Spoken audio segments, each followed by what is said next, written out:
What's going on, guys? For those of you that are new to the channel, my name is Ty, and today in this video, we're going to be reviewing Jurassic World Rebirth, the 7th entry in the Jurassic Park / World franchise. Was it good or did it utterly disappoint? That's what I want to dive into here today in this video. But listen, guys, let me give you a little bit of context on my own history with this franchise as a whole. I'm going to be honest, it's one of my favorite franchises. I love the original trilogy. Obviously, the first one is like leaps and bounds better than the other two, but I still really like The Lost World. I even really like Jurassic Park 3, even though, you know, it has a couple flaws in there, but Jurassic World I absolutely adore. I feel like that was a true return to form, again, even though it still isn't even close to the original. And then Fallen Kingdom was like fine to below average, and Dominion sucked in my opinion, but it didn't matter, because now Jurassic World Rebirth was going to be the rebirth of this franchise. You've got Gareth Edwards coming in, a true visionary director. David Coop, who wrote the original Jurassic Park, was going to write the script. Then you've got Mahershala Ali, ScarJo, and Jonathan Bailey, who's like the hot new young actor coming in as a main trio for this film. But was it good? That's the real question. I feel like a lot of people lost faith in this franchise, but I didn't. I still felt like they could come back. And did they with this film? I've got to say, the trailers looked absolutely awesome, especially that first trailer that dropped, man. I was in love. It was like we're going for like a horror, a more serious tone, a return to form to the original, but still being a rebirth with new characters. And let me give it to you straight here, guys. I am very disappointed in this movie. I know that I set myself up for failure. I know that most people, you could say, oh, you know what, Ty, you were wrong, you could clown me, but I believed. I believed that they were going to make a good movie, and I was left disappointed. I wasn't even really asking for that much. I was asking for just a pretty decent, maybe like a slightly, above average film, and what did I get? Just a below average, super standard moneymaker from Universal. That's about it. There was no passion, there was no love put into this. It's just a product that they're trying to make hit $1 billion, and that's pretty much it. What's wrong with this movie? Well, listen, before I rant about all the things wrong with this movie, let me start off with the good. First of all, this movie is your standard Jurassic Park / World film. I'll just say Jurassic World film. It's your standard Jurassic World film. That's it. From start to end, there's dinosaurs, right? It's an adventure. There's some fun moments. There's some action sequences. There's a little music. There's a little, slow, nice, soft, somber dinosaur moments. Then there's some scary dinosaur moments. It checks all the boxes, you could say, of a Jurassic World Park movie. It plays it safe. It does what it needed to do. It's perfectly watchable. I don't think this movie's like unwatchable. I don't think it's like a disgrace to film as a whole. I think that if you went out to watch this movie with your family, you'd have an awesome time. But as a fan, I don't think it was that good. From there, I really liked Jonathan Bailey's performance. I feel like he brings like a fresh new life into this, especially because this is going to be one of like 3 times that everyone's going to be seeing him in the theaters in 1 year, because he was in Wicked, now he's going to be in Jurassic World, now he's going to be in Wicked Part 2, all in the same year. So I feel like it's nice to just see a familiar face. I feel like he's really putting his heart into this, I should say. Rupert Friend is also in here. He was in a couple movies this year, and I feel like he was actually another standout for me where I was like, hey, you know what? He's actually pretty good as like the executive kind of like corporate guy that's just kind of, filling in that, evil lawyer, almost like in the first movie type of role. And, I thought that he did a pretty solid job. It felt like he was having a pretty good time with the role. From there, Gareth Edwards definitely does bring some, and we'll talk about this in a second, of his visual flair. There's some really gorgeous shots. Every 15 minutes, maybe there's one really gorgeous shot where I'm like, wow, this is a Gareth Edwards movie. I almost forgot. And then from there, the CGI is pretty good overall. When you throw $200 million at a production company, I'm sure that they're going to do fine with the CGI and the artists are going to have a great time. I think that it's, again, a story, right? It has a beginning, a middle, and end, and it checks all the boxes. Let's just jump into the negatives because, again, I don't hate this movie. I'm more just disappointed because I saw the potential in it. I think that's what's really bothering me. I saw, not just good, but a great Jurassic Park film in what was laid here, in the groundwork, in the foundation that they gave us. Because again, like I mentioned earlier in this video, when you sold me on the idea that this was going to be a rebirth, so this was going to be like a fresh new take, you're bringing in 3 really hot actors, really great actors, an awesome director, and a great writer, I'm just like, oh my god, this is going to be peak. And I'm sorry for getting excited when you say you're going to get a great cast, director, and writer, but that excites me as a fan. Am I crazy for saying that? So, going into this again, I was excited. The trailer for this movie is so much better than the actual movie. And speaking of, if you watch the trailer, you watched this entire movie. You literally watched the entire film. It's extremely predictable. Every single sequence that came up, I was like, oh, right, that was in the trailer. And I didn't, horrendously rewatch the trailer. I watched it like 2 times when it came out, and that's it. And I only watched the first trailer. I just slightly, have a memory because I'm a human being and I can remember stuff. And I was like, oh, yeah, right, this was in the trailer. Oh, right, this was in the trailer. There's really nothing new, like barely anything new, realistically, throughout this entire film. From there, I want to talk about the actors, because honestly, I need to jump around to all aspects of this movie. Like the actors, the writers, the director, the cast, and the different characters and the themes. We're going to be going over it all. I feel like when it comes to the cast, Scarlett Johansson I love. I love her. She's maybe a top 10 or top 5 even favorite actress of mine. This is the worst performance of her career that I have personally seen.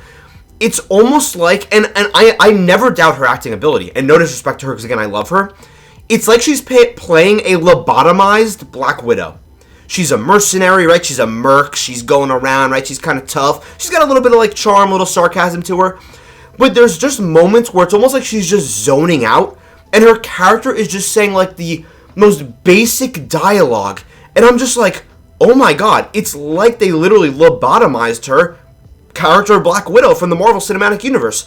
Just so straightforward. There's no layers to her. They try to give her a little bit of backstory. It doesn't work. From there, Mahershala Ali. You know what? I'll give credit where credit's due. He was kind of fun.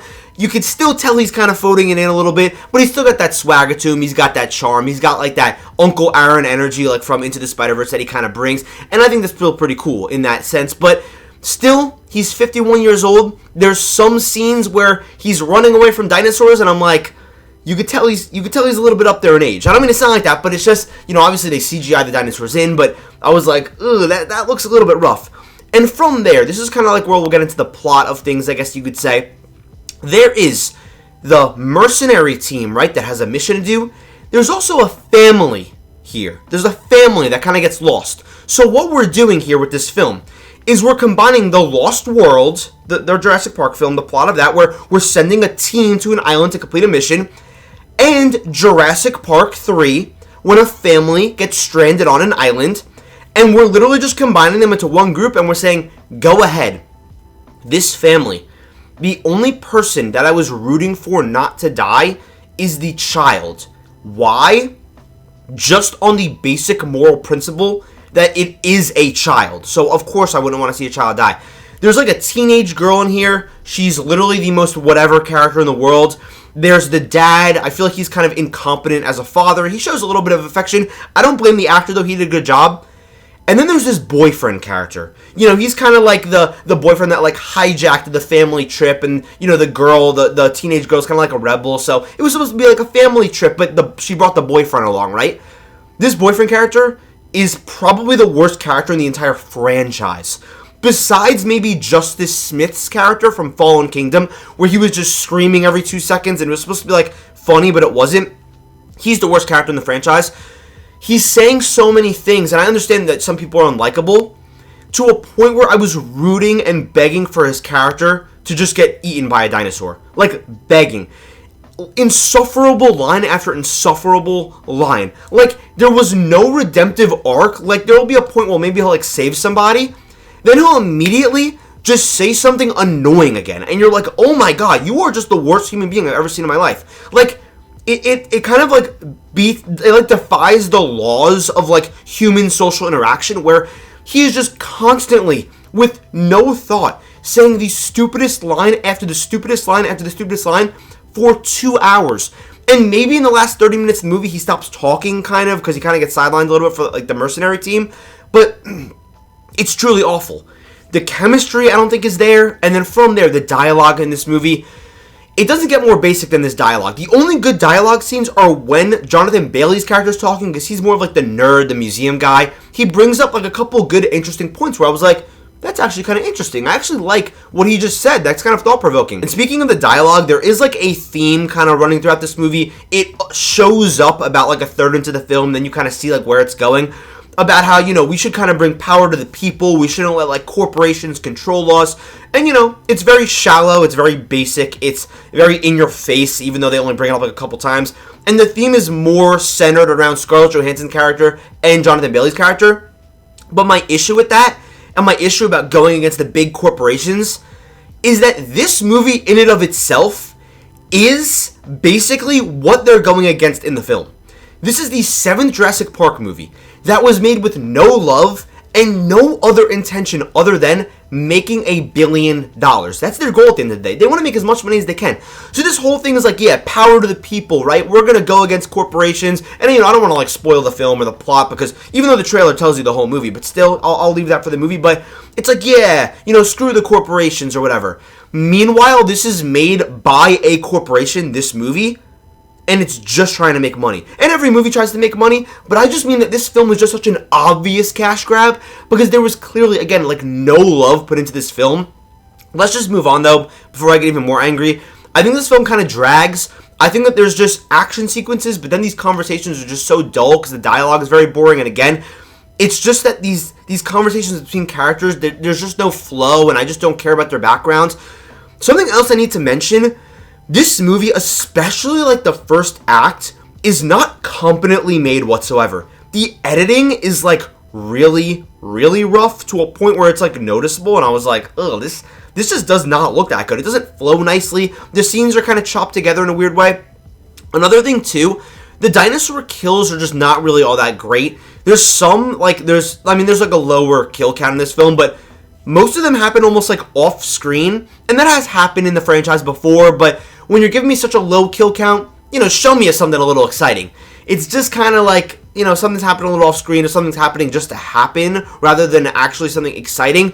And another thing too, there are so many scenes, and again, I know this has been in the franchise before, but it sticks out so bad in this movie where there are just dinosaurs that will attack people, right? Like, oh no, we barely escaped, right?